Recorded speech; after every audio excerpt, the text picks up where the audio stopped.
Hello everyone, welcome to social science classes.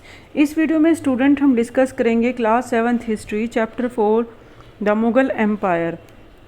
Previous video में student हम discuss कर चुके हैं हु वर द मुगल्स। इस वीडियो में स्टूडेंट हम डिस्कस करेंगे मुग़ल मिलिट्री कैंपेन्स, किस तरीके से जो मुग़ल एम्पायर मतलब पूरा एम्पायर था उसके जो डिसेंडेंट्स थे और उनके जिस तरीके से जनरेशन रही इनकमिंग ऑफ, और उन्होंने किस तरीके से मिलिट्री को यूज़ करा for the expansion of their area.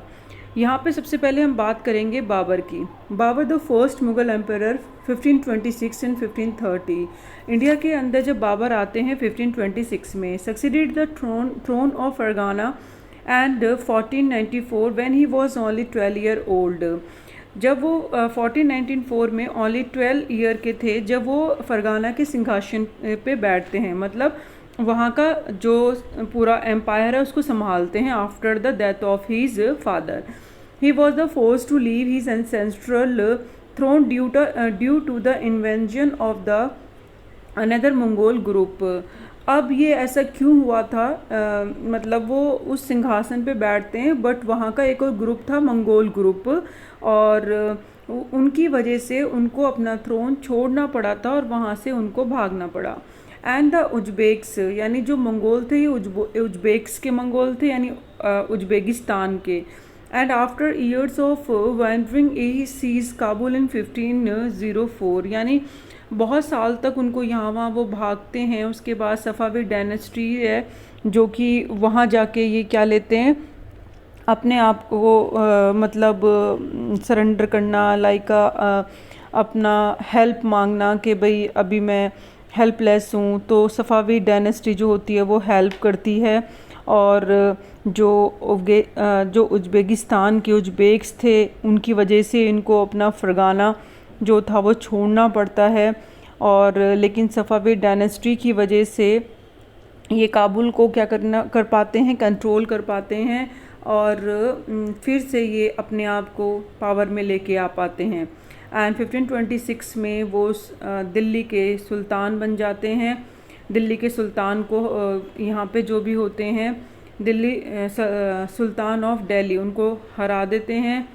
And Ibrahim Lodi जो होते हैं यहाँ के, क्योंकि हमने दिल्ली सल्तनत पढ़ी थी तो उसमें जो लास्ट यहाँ के रूलर रहे इब्राहिम लोदी, उनको हरा के 1526 में इंडिया में आते हैं पानीपत। एंड पानीपत में और at the Panipat and capture Delhi and Agra. यहाँ पे जो एरिया होता है फाइटिंग करने के बाद इब्राहिम लोदी से, मतलब फाइनली जो भी उनके साथ वॉर होती है उसमें हारते हैं और यहाँ पे वो अपना सेटल डाउन हो जाते हैं। तो ये एक पूरा बताया है कि किस तरीके से बाबर जो हैं वो आते हैं और उसके बाद जो मुग़ल एम्परर है वो स्टार्ट होता है। तो ये फर्स्ट मुग़ल एम्परर हैं जिनका नाम क्या करा गया, कंसीडर। इनका बाबर का फर्स्ट मुग़ल एम्परर में इसलिए कंसीडर किया गया है क्योंकि यहाँ पे जब ये आए थे तो इनको यहाँ का क्लाइमेट, एटमॉस्फेयर बहुत अच्छा लगा था। लेकिन इनसे पहले तैमूर आए थे 1398 में, दिल्ली को कैप्चर कर लेते हैं बट वो वापस चले जाते हैं। ठीक है, तो इसीलिए मतलब उनको एज अ फर्स्ट एम्परर यहाँ पे कंसीडर नहीं किया जाता क्योंकि वो अपना वापस अपनी डायनेस्टी में चले जाते हैं, लेकिन ये यहीं पे सेटल हो जाते हैं। तो इनको बहुत अच्छा लगता है कि क्योंकि वो कहाँ से आए थे, वो जो एरिया है सेंट्रल एशिया वाला बहुत ज़्यादा, जैसे ईरान है, इराक है, वो तो बहुत ज़्यादा गर्म है। ठीक है, ईरान, इराक, टर्की जो प्रेजेंट डे में आज है, उस टाइम पे ओटोमन एम्पायर था। तो वहाँ से तो देखा जाए क्लाइमेट, यहाँ का कल्चर, यहाँ का कस्टम, यहाँ का एटमॉस्फेयर, यहाँ का क्लाइमेट बाबर को बहुत अच्छा लगता है, तो वो यहाँ पे सेटल हो जाता है। दैट इज़ द वाई यहाँ पे बोला है। फिर वो धीरे धीरे अपना मिलिट्री कैंपेन चलाते हैं, इनके जो कमिंग ऑफ जनरेशन आएगी एंड वो यहाँ पे सेटल डाउन हो जाते हैं। तो इसीलिए बाबर को फर्स्ट मुग़ल एम्पायर कंसीडर किया जाता है। एंड जैसे कि हमने टेबल 1 में चार्ट को देखा student, some of the major campaigns of the Mughals ने बहुत सारे मेजर कैंपेन चलाए हैं and studied carefully to see if you can notice any long spectrum patterns. आपने कुछ उसमें नोटिस किया होगा, जो भी ये हमने जनरेशन इसके पढ़ी हैं, 9 पीढ़ी इसके अंदर दे रखी है, 9 जनरेशन्स हैं जो हमने इसके अंदर पढ़ी है मुग़ल की पिक्चर में। एंड पेज नंबर जो आपकी बुक में who were the Mughals, previous video में हमने उसमें पढ़ा है। तो आपने नोटिस करेंगे कि एग्ज़ाम्पल में, for example, Afghans were an immediate threat to the Mughal authority, क्योंकि भाई जो मंगोल थे तो वो अफ़गान्स या फिर हम मंगोल कह सकते हैं, जो कि चंगेज़ खान जो थे, और सेंट्रल एशिया का जो पार्ट है वहाँ पे जो अफ़गान थे, तो कुछ ना कुछ मतलब वो इतने ज़्यादा डेंजर थे, इतने ज़्यादा स्ट्रॉन्ग थे कि मुग़ल अथॉरिटी जो थी उनको एस्टेब्लिश होने में कहीं ना कहीं प्रॉब्लम हो रही थी। और जो उनके रिलेशनशिप थे मुगल्स एंड द होम्स के, जो कि अभी 7 चैप्टर में पढ़ोगे, मतलब इतने ज़्यादा रिलेशन जो थे वो गुड नहीं थे। चैप्टर 8 में मेवाड़ का पढ़ोगे, मारवाड़ का चैप्टर 9 में पढ़ोगे, तो इन सब के साथ ज़्यादा रिलेशन अच्छे नहीं थे। हुमायूँज़ रिलेशन के बाद, हुमायूँ के रिलेशंस की बात करें तो सफ़ाविद ईरान के फ्रॉम अकबर से थोड़ा सा अलग था। सफ़ाविद कहाँ है? ईरान में। तो रिलेशनशिप हाउ वॉज, मतलब कैसी थी? तो हुमायूँ की तो हेल्प करी थी सफ़ाविद डायनेस्टी ने, लेकिन अगर हम अकबर की बात करें तो अकबर के टाइम में सफ़ाविद डायनेस्टी से मुग़ल की जो थी वो अच्छे से रिलेशन नहीं थे, थोड़े से ख़राब हो गए थे। एंड यहाँ पे सफ़ाविद हुमायूँ की हेल्प करते हैं, क्योंकि हुमायूँ को भागना पड़ जाता है।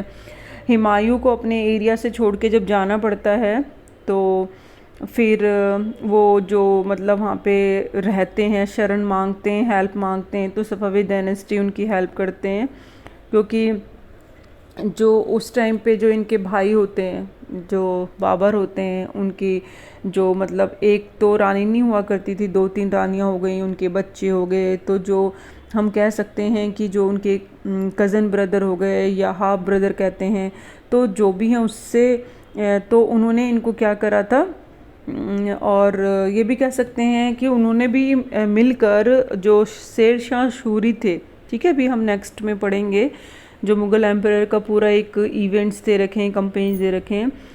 तो जो शेर शाह सूरी थे और जो इनके भाई थे, मतलब कह सकते हैं हाफ ब्रदर मिर्ज़ा कामरान, तो इन दोनों ने मिलकर क्या करा, हुमायूँ को डिफ़ीट करा, ठीक है। चोज़ एक प्लेस का नेम है 1539 में। तो इनको अपना एरिया छोड़ के ईरान में जाके शरण लेते हैं सफ़ाविद डायनेस्टी में, फिर अपना एरिया छोड़ के इनको भागना पड़ता है हुमायूँ को। तो वही बोला है कि कैसे डायनेस्टी मतलब किस तरीके के रिलेशन रहे हैं।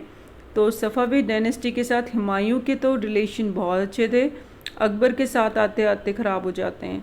And did the annexation of Golconda and Bijapur in Aurangzeb के टाइम पे, इन्होंने पूछा है क्या उस पर कब्जा कर पाए औरंगजेब के टाइम पे, जो उनका शासन था, and hostility in the Deccan, और किस तरीके से उन्होंने कंसोलिडेट करा, हॉस्टिलिटीज़ यानी किस तरीके से उन्होंने उस पर कब्जा करा और कंट्रोल करा। तो ये सारा चीज़ हम देखेंगे अभी इन कमिंग ऑफ जो हमारे टॉपिक्स होंगे डिटेल में पढ़ेंगे, क्योंकि औरंगजेब को तो वीक रूलर कंसीडर किया जाता है। वो अपना कहते हैं कि स्टार्टिंग में कंट्रोल में कर रहे थे, लेकिन धीरे धीरे डिसइंटीग्रेट होता है उनका एम्पायर। तो पहले तो बीजापुर पे और गोलकोंडा पे कब्जा कर भी लेते हैं 1685 और 1687 के आते आते इन दोनों पे इनका कंट्रोल हो जाता है। लेकिन उसके बाद भी अगर हम देखें तो कहीं ना कहीं जो कंपेन चल रहा था अकबर जो मतलब औरंगजेब के टाइम पीरियड्स में, तो वो उनके फेवर में नहीं था। औरंगजेब ने इतना अच्छा कंट्रोल नहीं करा, और उनके हाथ से जो भी मतलब कंट्रोल में थी सल्तनत, वो इंडिपेंडेंट होती जा रही थी।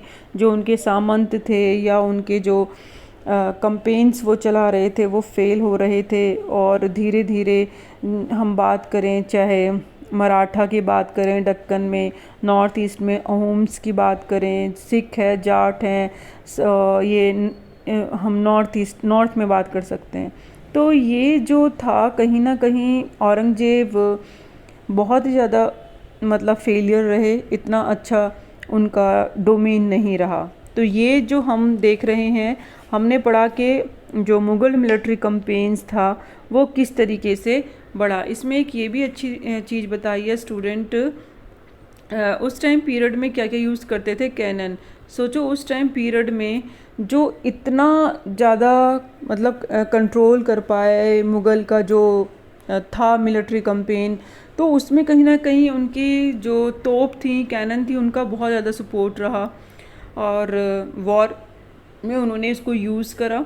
And Babur use them effectively in the battle of Panipat. तो उसमें इन्होंने जीत हासिल करी कैनन की वजह से।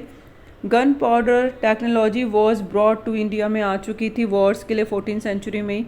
And firearms were used for the first time in regions such as the Gujarat, Malwa, Deccan and was used in by Babur in early 16th century.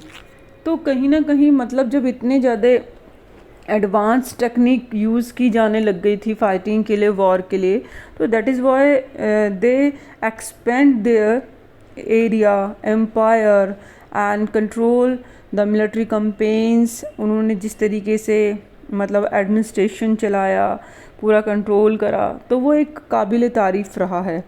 तो अब हम नेक्स्ट वीडियो में स्टूडेंट्स पढ़ेंगे पूरा Mughal emperor. Thank you so much, keep watching, keep learning.